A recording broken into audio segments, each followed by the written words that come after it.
ज्योतिष और जीवन में आपका स्वागत है। श्री गुरु चरणों में नमन कर श्री गणेश की वंदना करता हूं। हमारे इस चैनल पर कई दर्शकों के प्रश्न होते हैं कि जब हम किसी मंत्र की साधना करते हैं तो मंत्र सिद्ध हो गया, इसका पता कैसे चलता है। कई दर्शकों के प्रश्न होते हैं कि मंत्र कितने दिन में जागृत हो जाएगा, कितने दिन में सिद्ध हो जाएगा। वैसे सामान्य रूप से देखा जाए एक साधक की दृष्टि से तो ये प्रश्न उचित नहीं है, लेकिन वो बात है साधकों की। मैं तो इस चैनल के माध्यम से प्रयास कर रहा हूं कि जो इस क्षेत्र से नहीं जुड़े हैं, जिन्हें किसी तरह की जानकारी नहीं है, किसी भी तरह की शंकाएं हैं, उन्हें भी मार्गदर्शन करूं, उन्हें भी बताऊं क्या है। इसलिए किसी भी प्रकार का प्रश्न यदि तर्कसंगत है तो उसका तो उत्तर दूंगा मैं। ये प्रश्न जो पहला महत्वपूर्ण, कैसे पता चलता है कि मंत्र सिद्ध हो गया। कुछ उदाहरण देता हूं मैं आपको। हमें दूसरों के जीवन से सीखना चाहिए। क्या किया उन्होंने कि उनको उसके इस तरह के सुपरिणाम मिले। क्या चूक हुई उनसे जिसकी वजह से उनको दुष्परिणाम मिले। दोनों ही तरह से, दोनों ही दृष्टि से हमें ध्यान रखना चाहिए। शिक्षा मिलेगी। मेरे एक मित्र हैं बाबूलाल जी शर्मा, बहुत निकटतम वर्षों से, बचपन से मेरे साथ हैं। सुख दुख में हर तरह से उन्होंने जितना बन सका मेरा सहयोग साथ दिया, जितना बन सका मैंने उनका सहयोग साथ दिया। बहुत कुछ अनुभव हैं उनके। कई बार जीवन में ऐसी परिस्थितियां आती हैं कि उन्हें वो दूसरों से, हर व्यक्ति से शेयर नहीं कर सकता, हर व्यक्ति से उनके बारे में मार्गदर्शन नहीं ले सकता। मन की व्यथा सबसे नहीं कही जाती। रही मन निज मन की व्यथा, मन ही राखो गोय, सुन हंसी ले हैं लोग सब, बांट न ले है कोय। ये तो कहा रहीमदास जी ने। फिर भी कई बार जीवन में ऐसी परिस्थितियां बनती है कि हमें मार्गदर्शन लेना होता है, अपने मन की पीड़ाओं को कहीं किसी से शेयर करना होता है। तो कुछ अनुभव इनके जो मैंने सीखा इनके जीवन से, वो भी मैं आपसे शेयर करूंगा। आपके लिए बहुत लाभकारक रहेंगे। और मेरा जो पिछले 50 साल का अनुभव है ज्योतिष जगत से जुड़े क्षेत्र का, जिन लोगों को मैंने मार्गदर्शन दिया उनकी समस्याओं पर, वो अनुभव भी शेयर करूंगा। निजी अनुभव तो मैं कर रहा हूं शेयर, जो नहीं कर पाया वो भी करूंगा। उनसे आपको इन प्रश्नों के उत्तर मिलेंगे प्रमाण सहित। एक उदाहरण देता हूं मैं आपको। मेरे मन में एक कोई कार्य है, उसमें मुझको आवश्यकता है 5 लाख रुपए के ऋण की आवश्यकता है। मुझको 5 लाख रुपए का कर्ज मिलेगा, तब मैं वो कहीं जमा करा के और उससे मेरा काम करवाऊंगा, मेरा व्यवसाय आगे बढ़ेगा। किसी तरह से 5 लाख रुपए का मुझे ऋण मिल जाए, मेरी ये कामना, ऋण मिल जाए तो फिर मेरा कार्य हो जाए। वो मैं मंदिर जाता हूं जिस पे मेरा इष्ट, जिस पे मेरी श्रद्धा आस्था, वहां गया, या अपने आसन पर जो भी, और मैंने प्रार्थना की ये कार्य कर दो, किसी तरह से मेरे लिए 5 लाख रुपए की व्यवस्था कर दो। अब हुआ क्या? हुआ ये कि वो कार्य जो 5 लाख रुपए खर्च करके होना चाहिए था, समय पर 1 पैसा भी खर्च किए बिना हो गया। हम क्या समझेंगे इसको?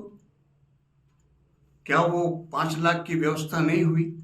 5 लाख रुपए यदि आ भी जाते मेरे पास तो मेरी जेब में तो रहने थे, मुझे देने थे किसी को, और उसके बदले में मेरा कार्य होना था। कुछ मेरा कार्य हो गया। 5 लाख रुपए तो मेरे पास नहीं आए, किसी ने नहीं दिए, लेकिन उससे अधिक अच्छी बात यह हुई 5 लाख के ऋण से भी बचा और वो कार्य भी हो गया जो 5 लाख रुपए खर्च करके होना था। क्या इसको हम इष्ट कृपा नहीं मानेंगे? क्या हमें उस देवता की कृपा नहीं मानना चाहिए? कृपा प्रसाद, क्या 5 लाख रुपए नकद आते और हम किसी को देते उसको, और फिर कार्य होता, तभी हम ये मानते हैं कि उसने सुनी। नहीं, हमें हमारा दृष्टिकोण थोड़ा सा खुल के देखना चाहिए। मुझे कल जाना है कहीं, परिवार में, रिश्ते में, कहीं मित्र क्या मिलने बाहर जाना है, और कहते हैं सामान्य सी बात है, व्यावहारिक, हम किसी के भी घर जाएं तो खाली हाथ नहीं जाना चाहिए। अब उसके लिए क्या है, मुझे आधा किलो मिठाई ले जानी है, लेकिन क्या मेरे पास 500 रुपए की व्यवस्था नहीं है? 500 रुपए की तंगे हाथ, इतना तंगे, इतने पैसे तो आने जाने किराए उसमें चाहिए।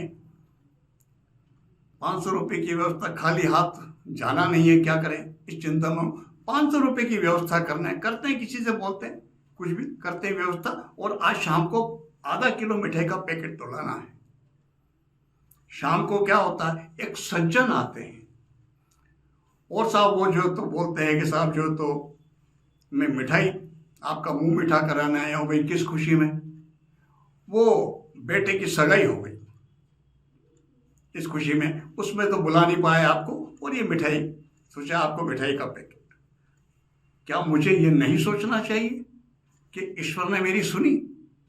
जो मेरा कार्य बाजार 500 रुपए की व्यवस्था करता, बाजार दुकान में जाता, लेके आता, घर बैठे, मुझे तो, मेरा तो क्या था, ध्येय था कि एक पैकेट चाहिए मिठाई का जो मैं लेके जा सकूं। क्या इसको हम वो नहीं मानेंगे कि ईश्वर की कृपा? हम किसी भी देवता की साधना करें, जिसमें भी हमारी आस्था हो, यदि मंत्र जागृत होता है, मंत्र चैतन्य होता है, तो जीवन में स्वतः स्फूर्त रूप से, सहज रूप से व्यक्ति के कार्य बनने लगते। इष्ट कृपा का अनुभव इस तरह से होता है। दूसरी बात क्या है, कई बार प्रयोग इस तरह किए जाते हैं शत्रुनाश के लिए।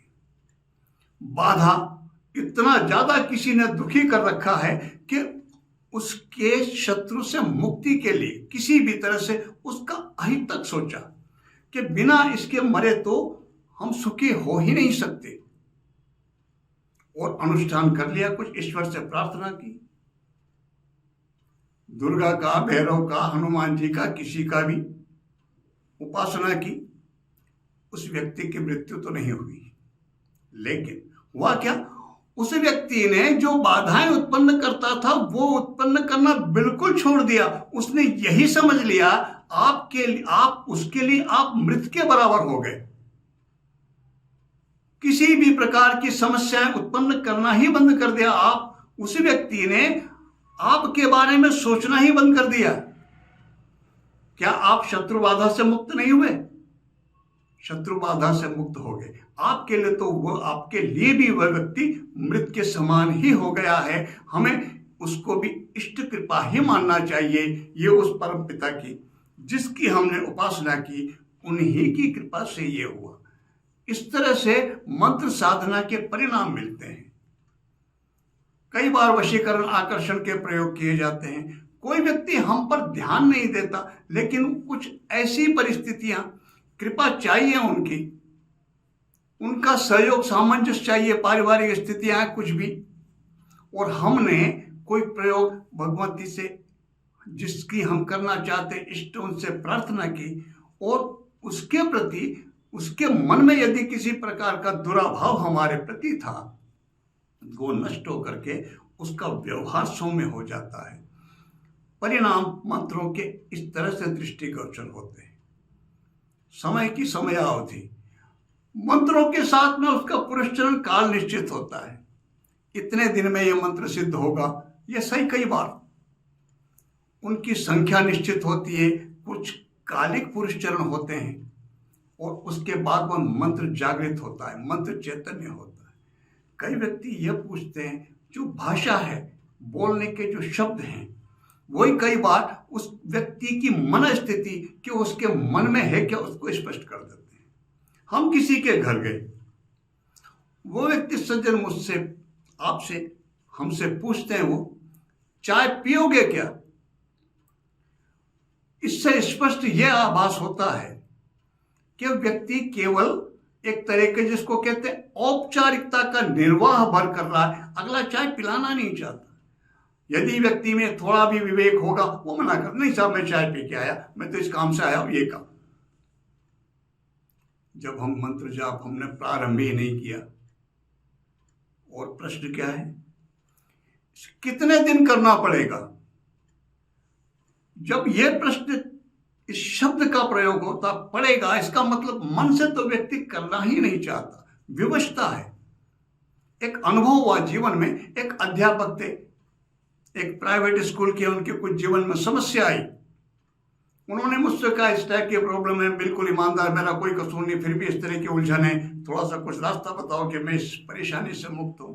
ठीक है, मैंने एक हनुमान जी का छोटा सा मंत्र शाबरी प्रयोग उनको लिख के दिया, और मैंने कहा आज जाकर के हनुमान जी के मंदिर में 8 बजे बाद 8 से 9 के बीच में प्रसाद सामान्य सा पत्र पुष्प जो बन सके वो ले जाना, चढ़ा करके और निवेदन करके आना। इसको 21 बार 7 बार जितना आप कर सकें, कम से कम करने के बाद फिर भगवान से, हनुमान जी से प्रार्थना करना कि मुझे इस समस्या से मुक्त करो, आपकी समस्या का समाधान हो जाएगा। वो सज्जन ने वो कागज लिए पढ़ा, मुश्किल से 5-7 लाइनें थी, वो जाते, आना जाने में मुश्किल से आधा घंटा भी नहीं लगता। बड़े उससे कहते हैं कि अच्छा मुझे ये करना पड़ेगा क्या, ये मुझे करना पड़ेगा क्या? मैंने उनसे कहा मैंने नहीं, ऐसा करो लाओ मुझे दो, देखता हूं मैं ही करता हूं। वो कागज मैंने जेब में रखा, मुझे भी क्यों जाना था। आपकी समस्या है, उसके लिए सहज सा प्रयोग बता रहा हूं, उसमें मुश्किल से आधा घंटा लग रहा है, और उसके लिए मुझे करना पड़ेगा था क्या? तो मैं क्यों करूंगा आपके लिए? करना पड़े। सहज रूप से जो व्यक्ति अपनी समस्या के समाधान के लिए नहीं कर पा रहा है, उसमें वो व्यक्ति कह रहा है कि करना पड़ेगा क्या? कौन कह रहा है? हनुमान जी कहने नहीं आ रहे, कोई देवी देवता कहने नहीं आ रहा कि तुम मेरे दरवाजे पे आओ अपनी समस्या का समाधान के लिए, कोई नहीं कहना। हमारी अपनी आकांक्षा है, हमारी अपनी आवश्यकता है, उसके लिए हम कुछ करना चाहते हैं। आर्थिक समस्याएं, उनसे मुक्ति चाहते हैं, शत्रु बाधा है, उनसे मुक्ति चाहते हैं, कुछ भी। और फिर हम कहें कि हमें इसको कितने दिन करना पड़ेगा, कितनी माला करनी पड़ेगी, मत कीजिए। पढ़ने की तो व्यवस्था ही नहीं है। भाव होना चाहिए श्रद्धा का। जब श्रद्धा का भाव होता है तो फिर ये पड़ेगा, जैसे शब्द का तो प्रयोग हो ही नहीं सकता, निकलेगा ही नहीं मुंह से। फिर तो जितने समय करना पड़े करेगा व्यक्ति। तो हमको कालिक पुरुषचरण समय कितना है, और होता तो ये है कि जब व्यक्ति श्रद्धा से साधना करता है तो समय की कोई सीमा नहीं, भाव पर निर्भर करती है बात, भावना ही प्रधान है। हम भाव रखें श्रद्धा का, उसकी कृपा, मैं ये कर रहा हूं वो मेरी कृपा मिलेगी ही। जब तक ये नहीं होता तब तक मुझे करना है, जब तक ये नहीं होता तब तक मैं करूंगा। जब ये लगेगा, मुझे ये लग जाए कि ये व्यक्ति तो मेरा पीछा छोड़ने वाला है नहीं, कब तक? जब तक मैं इसका कार्य ना कर दूं। तो फिर ये जब जैसे मुझे एहसास होगा, उसके अल्प परिश्रम थोड़े से करने पर ही मैं उसका कार्य जो मुझसे बन सकता है, जो मुझसे वो आकांक्षा रखता है, वो मैं करने की कोशिश करूंगा। ये स्वाभाविक सी बात है। तो इष्ट के साथ भी ऐसा ही, हम किसी की कृपा चाहते हैं, वहां पर श्रद्धा और भाव बहुत आवश्यक है। विवशता का भाव मन में नहीं होना चाहिए, समर्पण का भाव होना चाहिए। फिर जो संख्याएं कही जाती, बताई जाती हैं, जितने लंबे समय की बात बोली जाती है, उससे कम समय में भी इष्ट की कृपा प्राप्त हो सकती है। हमें चाहिए कि हम जो भी कुछ करें श्रद्धा से करें, भाव समर्पण का रख करके करें। कितने दिन करना पड़ेगा और कितने दिन, प्रारंभ करने से ही पहले यदि मन में यह प्रश्न उत्पन्न हो रहा है तो निश्चित मान के चलिए कि मंत्र साधना में सफलता नहीं मिलेगी। फिर हम किसको हम दोष देंगे? देवताओं को दोष देंगे, बहुत करके देख लिया, सब कुछ करके देख लिया, कुछ नहीं होता है। इस बात पर हमारा ध्यान ही नहीं जाएगा कि कहीं न कहीं दोष हमारा तो नहीं। जब दोष हमारा होगा, ये जितनी विधाएं हैं, हमारी सनातन संस्कृति के जितने विधान हैं, जो भी कुछ हैं, ये अपने दम पर जिंदा हैं। इन्हें नष्ट करने में क्या कसर छोड़ी है किसी ने, और आज भी कोई कसर कहां छोड़ रहा है।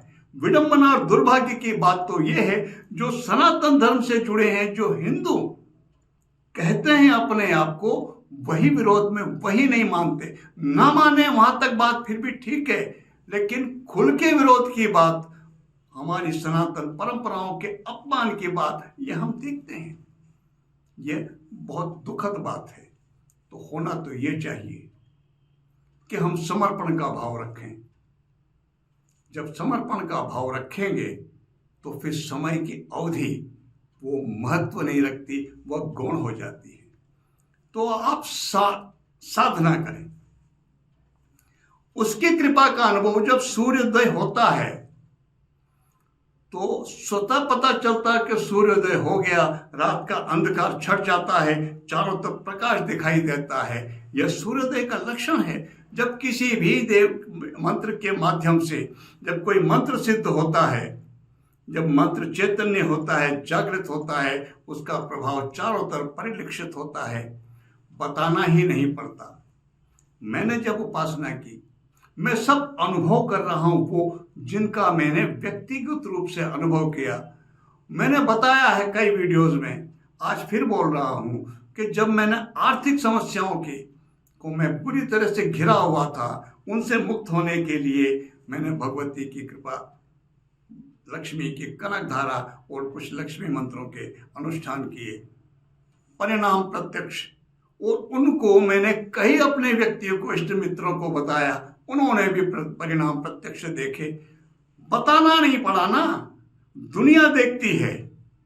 आप कीजिए, परिणाम आपको स्वतः परिलक्षित होंगे, ढूंढने नहीं पड़ेंगे। लेकिन कई जगह, कई बार, जैसा मैंने उदाहरण दिया दो आपको कार्य के, अगर हमारा तो लक्ष्य कार्य का, वो कार्य हो जाता है स्वतः, तो ये उसकी कृपा है। मंत्र जागृत होने पर, मंत्र चैतन्य होने पर यही होता है। मैं चाहता हूं आप सबके ऊपर इष्ट देव की कृपा प्राप्त हो और आपका सबका जीवन सहज, सरल और आनंदमय हो। इसी प्रार्थना के साथ मैं आप सबको नमन करता हूं। नमस्कार।